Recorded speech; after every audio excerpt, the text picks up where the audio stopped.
திரைப்பட தயாரிப்பாளர் ஆகாஷ் பாஸ்கரனுக்கு அமலாக்கத்துறை அதிகாரிகள் சம்மன் அனுப்பியிருந்த நிலையில் அவர் இதுவரை ஆஜராகவில்லை. இது தொடர்பான கூடுதல் தகவல்களை நமது செய்தியாளர் சுப்பிரமணியன் வழங்கிட கேட்கலாம்.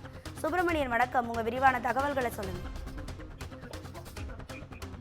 அமலாக்கத்துறை அதிகாரிகள் திரைப்பட தயாரிப்பாளர் ஆகாஷ் பாஸ்கரன் மற்றும் துரைராஜ் செல்வராஜ் என்பவர் இரண்டு பேருக்கு அமலாக்கத்துறை அதிகாரிகள் சம்மன் அனுப்பியிருக்கிறார்கள். குறிப்பாக டாஸ்மாகில் முறைகேடு நிகழ்ந்தது தொடர்பாக அமலாக்கத்துறை அதிகாரிகள் பல்வேறு கட்ட விசாரணைகளை மேற்கொண்டு வருகிறார்கள்.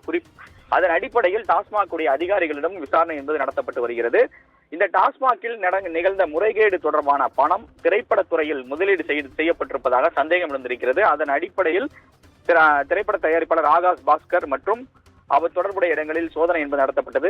ஆனால் ஆகாஷ் பாஸ்கர் எங்கு இருக்கிறார் என்ற விவரங்கள் தெரியவில்லை. அமலாக்கத்துறை அதிகாரிகள் அதன் அடிப்படையில் ஆகாஷ் பாஸ்கர் மற்றும் துரைராஜ் செல்வராஜ் ஆகியோருக்கு அமலாக்கத்துறை அதிகாரிகள் சம்மன் அனுப்பியிருக்கிறார்கள். ஆகாஷ் பாஸ்கர் சம்மனின் அடிப்படையில் விசாரணைக்காக ஆஜராகவில்லை. ஆனால் துரைராஜ் செல்வராஜ் என்பவர் விசாரணைக்காக ஆஜராகும்படி தெரிவிக்கப்பட்டிருக்கிறது. அவரிடம் நேரடியாக வழங்கப்பட்டதாக அமலாக்கத்துறை அதிகாரிகள் தரப்பில் சொல்லப்படுகிறது.